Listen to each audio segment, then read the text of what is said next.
Welcome to the Unconventional Mumpire. Let's discuss slowing down and living life on your terms.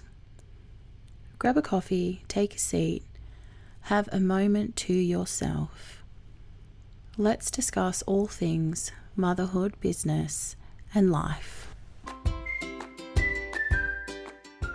Welcome, I'm your host Rannee, and I'm an advocate for leading a slower paced life. I'm a wife, a homeschool mum, a toddler tamer. I'm an introvert that loves deep and meaningful conversations and connections. I'm deeply passionate about providing expert customer service for women in business, and I run my own virtual assistant business around our family from our rural home. I'm deeply passionate about kindness, supporting and uplifting women, and choosing to live life on your terms. I like to think outside the square, and I guess you could say somewhat unconventional. I want to be really clear about where I'm coming from here. I come from a place of love, a place of kindness. This is a judgment-free zone. We are all here doing what we think is best for our families. I am sharing from personal experience as a mother of 23 years and my opinion and life experience about motherhood, business, and life. This is a podcast for women out there wanting something more fulfilling, something less mainstream, with some thought-provoking topics. I want you to ask yourself, do you have someone inspirational in your life, or do you need to be the leader you needed? In today's episode on the Unconventional Mumpire, we're diving into the desire of wanting a different lifestyle for you and your family. Are you a woman living in the 9-to-5 rut? Does your heart desire more? Have you ever had a gut feeling that you were meant for more, but you're not quite sure what that more is? Perhaps something more fulfilling. Are you always rushing from place to place? Do you always feel on edge and feel like you could flip your rage switch at any second? Do you sit in traffic complaining about every other driver on the road because they're in your way? You are not alone. For my whole adult life, I have always lived in the 9-to-5 hustle and bustle. When my first child was young, we used to catch a train at 5 a.m. so I could drop her off to childcare and make it to work by 7. Fast forward a decade, there was another child in tow. This time I had my license, so it made life a lot easier. Soon after that, there was a third child we added to our morning routine. We were up very early in the morning, sometimes leaving the house in minus temps in winter, just so I could go to work. Is this what life in motherhood is really about? We get up before dawn and drop our children off to complete strangers. Because let's be serious, childcare workers are strangers. Our children spend the day away from them while we're at work. Then we pick them up just before dinner, we feed them, we bathe them, and we put them to bed, day in and day out. Should it be normal just having weekends to spend real quality time with them? Why is the world so insistent on separating children and parents? Just before the world shut down a few years ago, I really needed to take a break from everything. I was physically, emotionally, and mentally exhausted. I remember driving home one afternoon, leaving the office. What I'm about to share is something I've only ever shared with my husband. On the drive home, I said out loud, I just want to be a mum. I just want to be a stay-at-home mum and be with my children. I was just tired. And I'm not saying being a stay-at-home mum is easy, not by any means, but I just wanted to be home with my children. By this stage of life, our first child had graduated and was already weighing up her university offers. I realised her life felt like a blink, and there were so many things I felt like I had missed out on. I'm very grateful and appreciative of all the opportunities that came our way, especially mine. But it's difficult for mothers in the workplace from my personal point of view and my personal experience. I will share a personal experience in another episode about this, but I really wanted more. I had accomplished the big dreams that I dreamed of 18 years prior to this day, but I felt so empty, so unfulfilled. I loved my corporate role, but I left so drained for so many reasons.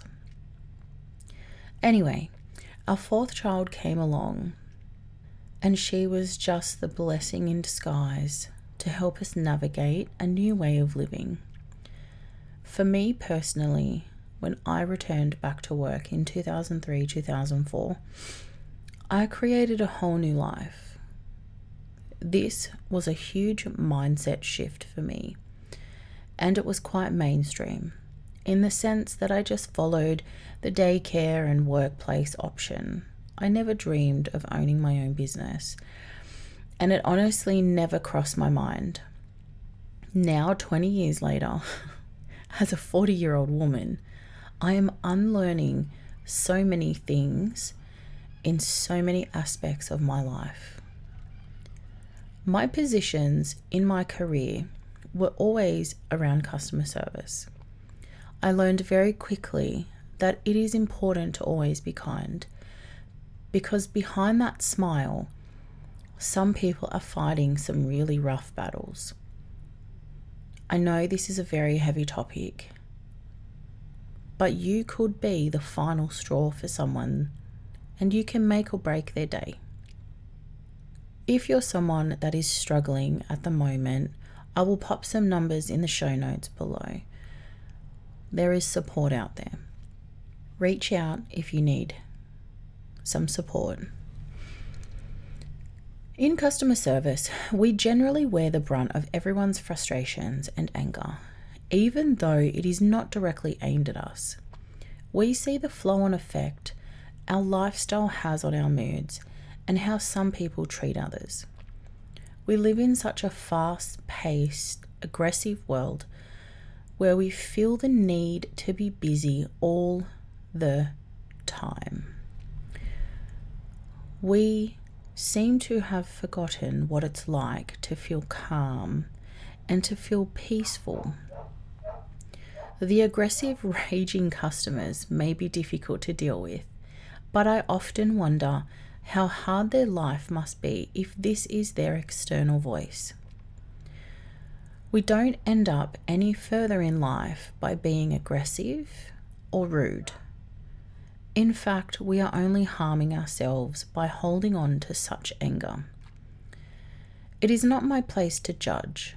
However, this is why my approach to customer service is always kindness first. For us, living a slower paced life meant reevaluating what was truly important. We eliminated and revisited so many topics to discuss how they would look for us as a family. The first one was childcare arrangements. Being rural, we don't have many options. I spent a lot of time researching life options if I was to return to work. And to be honest, unless I was going back into a management role, it was not financially worth it. And I didn't want to go back to that. I understand people wanting to maintain skills and contribute to their super, but we made the decision for our family that I would be a stay-at-home mum and pursue my virtual assistant opportunity that I embarked on. I wanted this to work so I could be home, We had to knuckle down and we revisited our budget several times.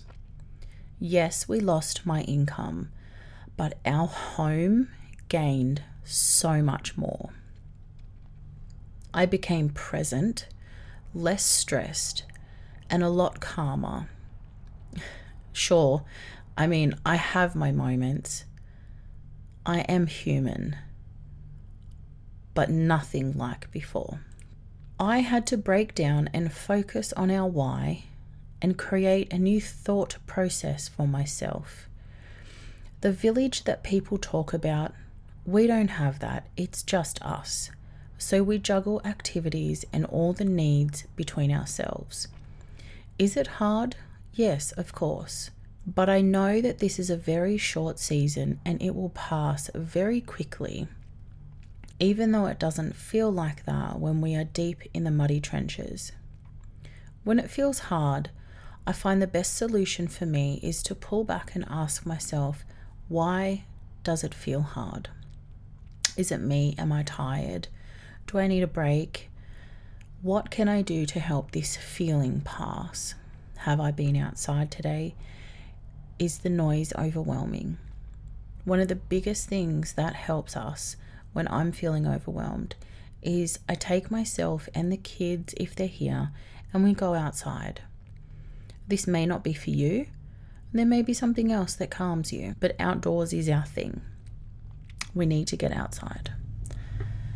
To the mama sitting in traffic, focused on getting where she needs to be, having road rage or maybe screaming out in the car, on edge, needing to get where she needs to, I want you to know that it's okay to arrive late. It is okay to be a few minutes behind schedule. What's important is that you arrive safely, calmly, and in one piece. Everything else and everyone else can wait. Ask yourself why you're feeling that way. Are you rushing to meet somebody else's expectations? We can only control so much. Does your heart desire more? Have you ever had that gut feeling that you were meant for more, but not sure what that more is? What is your destination? And I don't just mean money. I'm talking about family, more love, more joy, more choice, more balance, more trust, more passions, more creativity. I would really love to see us as a collective normalize slower living. I would like to discuss in more detail the benefits of slowing down and the effects this has on our nervous system. If we are affected like this, our children feel it too. And when you feel this shift and you change your lifestyle, it is hard to look back on how life used to be. Life, for many of us, is full of so many activities, so many things we need to cram in our day. But here are some tips that help me evaluate my day, and you too can start living slower. How do you start your day? Are you waking feeling rushed? How can you change that? Can you take 5 minutes over coffee or tea in the morning and have some peace? Are you overcommitted? Do you need to be in too many places at once?